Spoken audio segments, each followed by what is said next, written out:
Bienvenidos, este es su programa UPL 360, con ustedes César Gómez, y en esta ocasión vamos a estar hablando del programa Comunicación, que viene del libro Pastores de Carne y Hueso.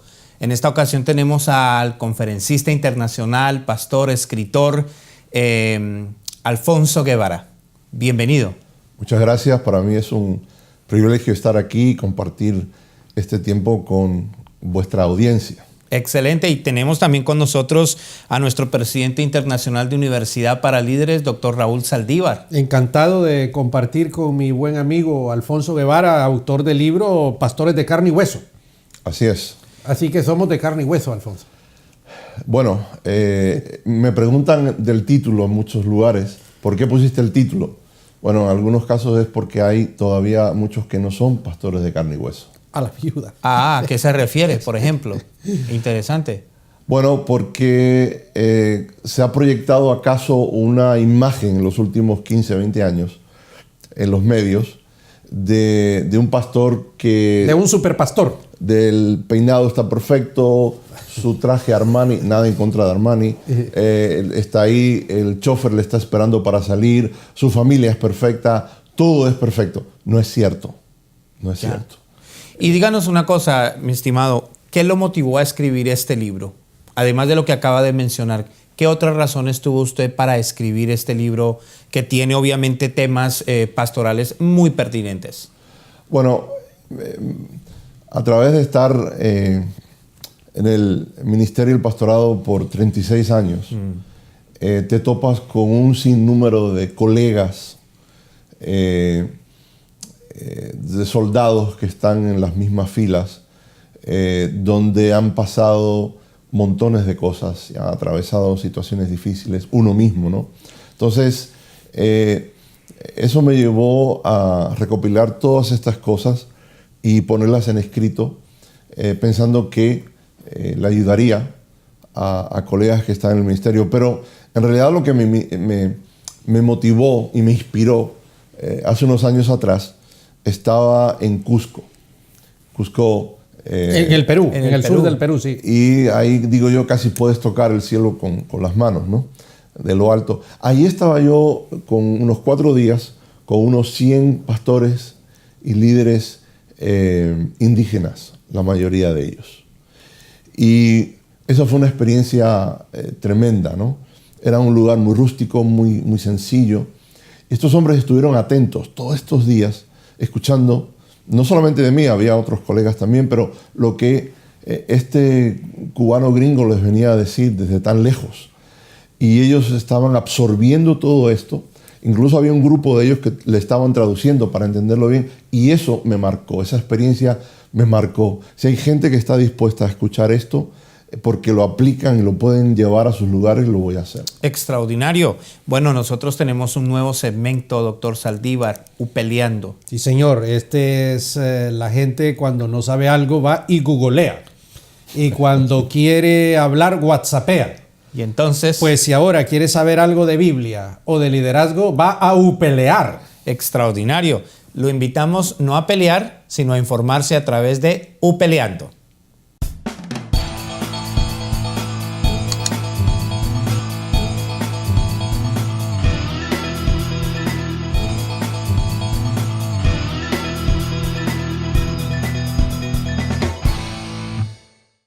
Muy buen día, les saluda Janet Saldana. En el segmento del día de hoy hablaremos de la predicación moderna. Si se queda, se entera. Predicación moderna. Se define una predicación moderna como el mensaje diluido y acomodado que se transmite a los feligreses. Obviamente, una predicación así genera un cristianismo light, donde no hay exigencias, más bien hay comodidad y no se difunde el mensaje tal y como está contenido en las Sagradas Escrituras. La predicación moderna, al final de cuentas, no es efectiva porque no da los resultados requeridos. El mensaje del Evangelio no es nuevo. Si es nuevo, no es cierto. Y si es cierto, entonces no es nuevo. El mensaje de la palabra de Dios confronta y a veces ofende.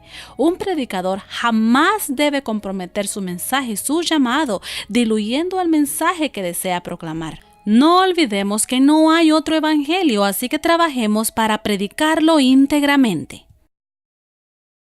Es nuestro deseo que el Señor use a todos sus siervos. Continúa aprendiendo con nosotros en UPL 360. Sé un líder. Estudia educación cristiana.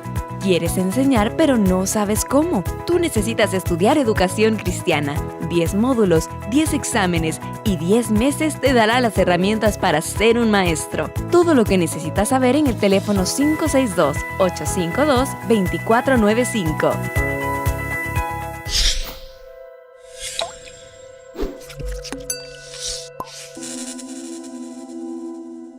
Hola, mi nombre es Kevin López y tengo una pregunta para Universidad para Líderes. ¿Cuáles son las tendencias de la predicación moderna? Muchísimas gracias, Kevin, por esa pregunta. La pregunta fue, ¿cuáles son las tendencias de la predicación moderna? Ya hablamos del libro y en el libro usted aborda un tema importante del ministerio pastoral, la predicación. Entonces, ¿cuáles son las tendencias de la predicación moderna? Y aquí tenemos, y lo que estamos hablando aquí es que se nos habla de un mensaje light en un mundo donde se toma el café sin cafeína, se toman las sodas sin azúcar y se compra leche descremada. Y la mantequilla sin grasa. Hombre, que es completamente absurdo una mantequilla sin grasa. Y entonces tenemos un cristianismo sin Cristo, un cristianismo light. Entonces, ¿por ahí van los tiros, Alfonso? Sí, es que en Estados Unidos hay un refresco que le llaman de dieta, pero en Latinoamérica refresco le llaman light en vez de diet. Entonces a mí me llamó la atención, me compré una lata de estas y me la llevé a casa y de ahí surgió esta idea porque incluso en la misma lata te dice que no tiene calorías. Y el mensaje de la predicación debe tener calorías. Calorías. Pero por supuesto. Pero la realidad es que no tiene calorías, es sin garra, es aguado, diluido de asuntos triviales. Yo he estado en sitios, como tú, que te invitan a predicar y dar charlas y conferencias, pero he estado en iglesias donde me han dicho, usted tiene para 15 a 20 minutos para predicar. Y yo digo, santo cielo, si eso nada más que es la introducción de mi mensaje. Entonces, ¿qué pasa? Se está desplazando el mensaje y lo está ahogando en la liturgia nuestra con otras cosas que no son malas en sí, pero el mensaje es central. Entonces, ¿qué pasa?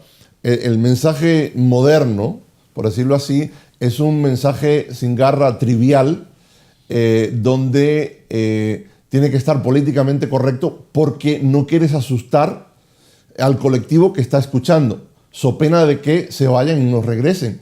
Y también se van sus diezmos y sus ofrendas. ¿Y cuál sería un mensaje con garra, Alfonso? Bueno, dos cosas. Yo he oído, recuerdo hace años, oír el comentario, es que ustedes tienen un mensaje muy sangriento, porque hablan de la sangre de Cristo. A la vida.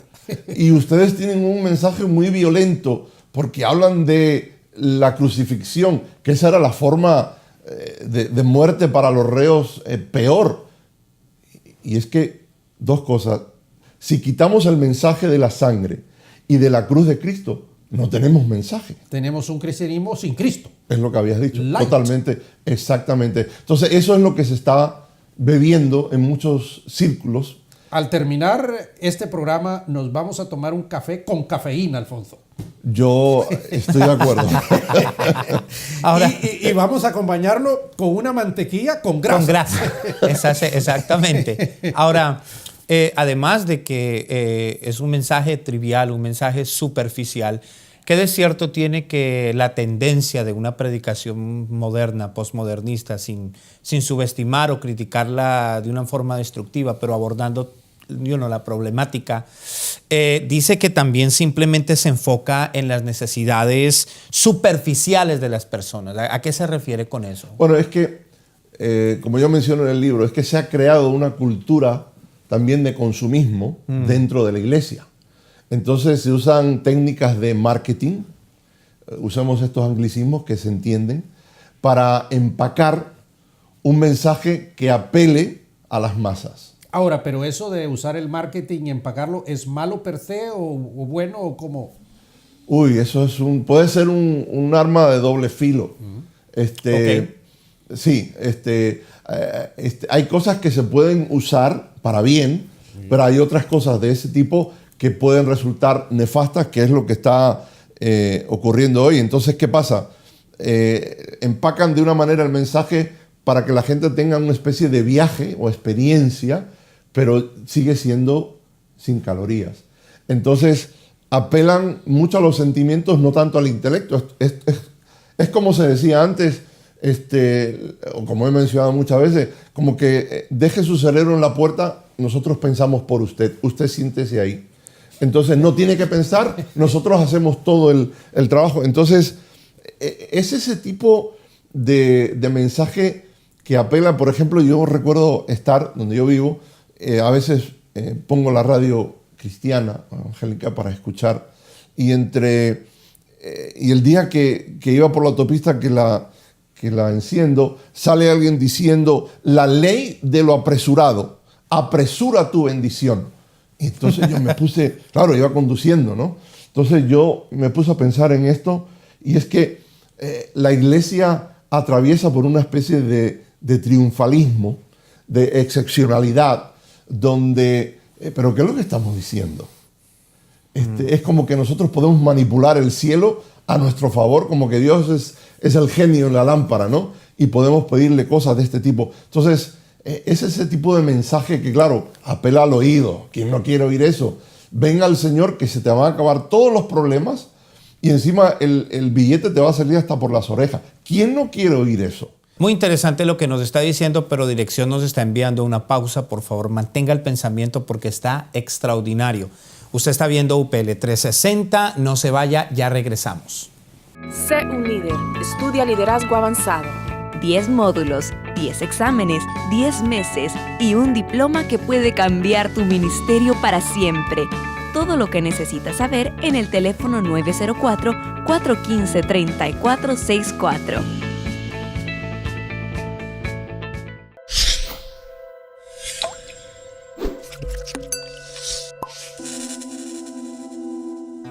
Hola, mi nombre es Diego Laverde y tengo una pregunta para Universidad para Líderes.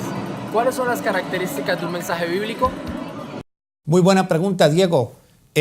¿Cuáles son las características de un mensaje bíblico? ¿Sabe? Cantidad de veces he escuchado a las personas decir: uy, qué mensajote tan tremendo el que se echó, tocó mi corazón. Gracias, pastor, y me hizo brincar y aleluya. Y uno pregunta: bueno, ¿y de qué se trató el mensaje? No sé, pero estuvo bueno. A la vida.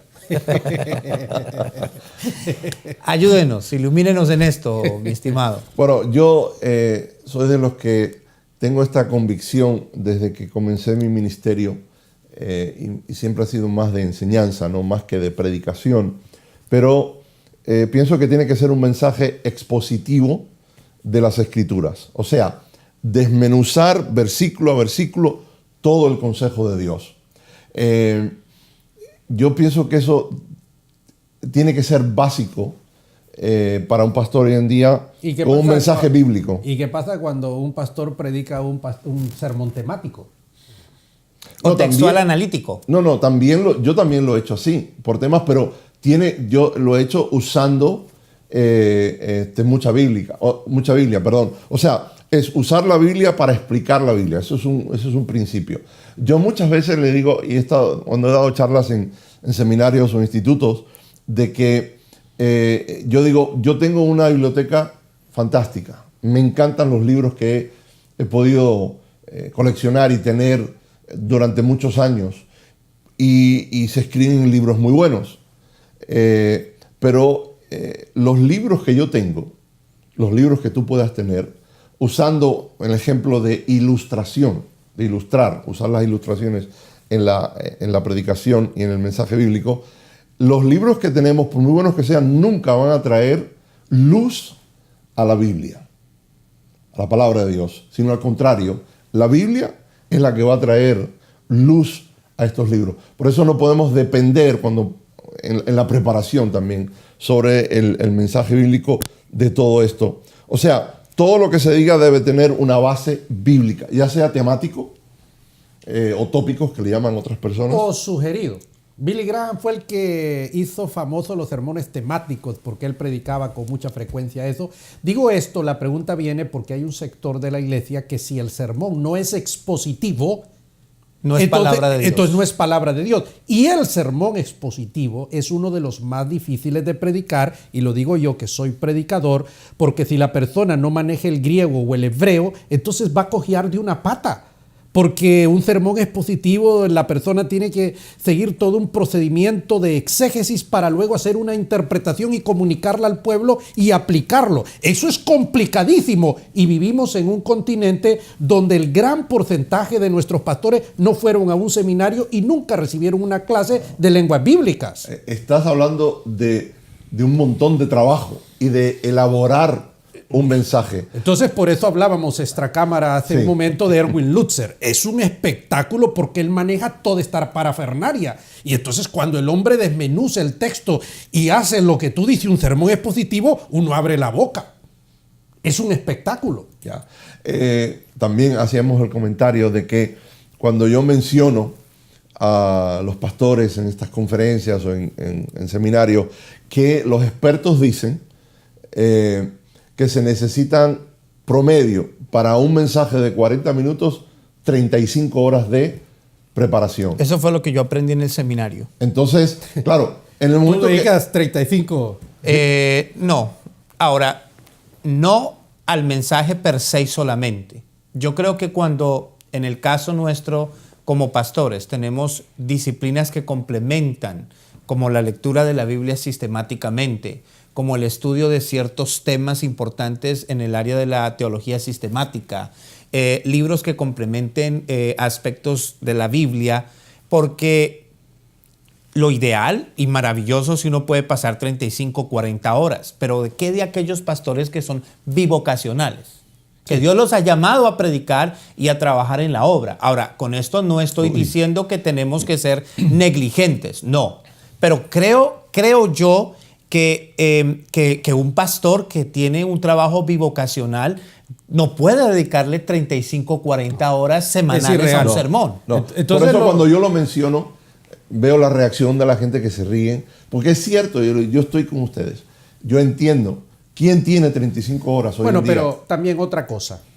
Un pianista que ya es un maestro no necesita 35 horas para tocar la pieza, él puede prepararla en menos tiempo. Cuando uno alcanza una pericia, la experiencia hace la diferencia. Yo no necesito 35 horas. Sí. Y no es arrogancia, pero sí me toma 3 horas fácil preparar un sermón y un buen sermón. No necesito yo personalmente. Claro, pero estamos hablando con un hombre de mucha experiencia. Llevo 38 años predicando.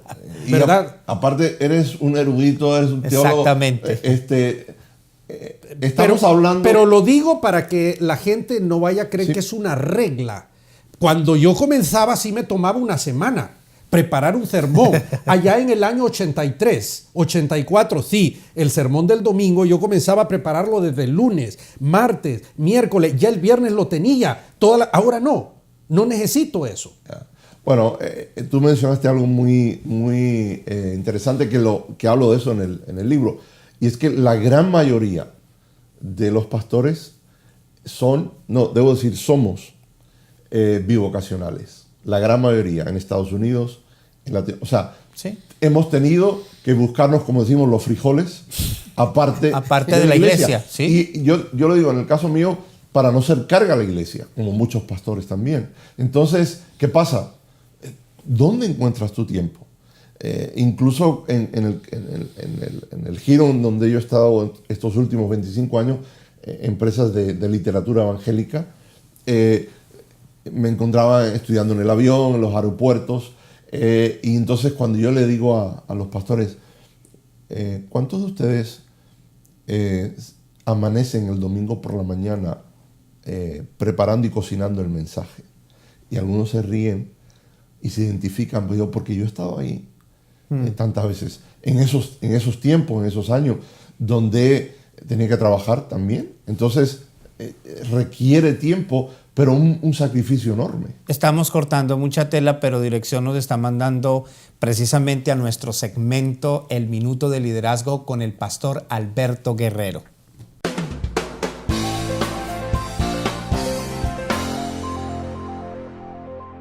Independientemente de los cambios y la evolución que nuestra sociedad ha sufrido, las necesidades y realidades con las que los seres humanos deben lidiar son las mismas.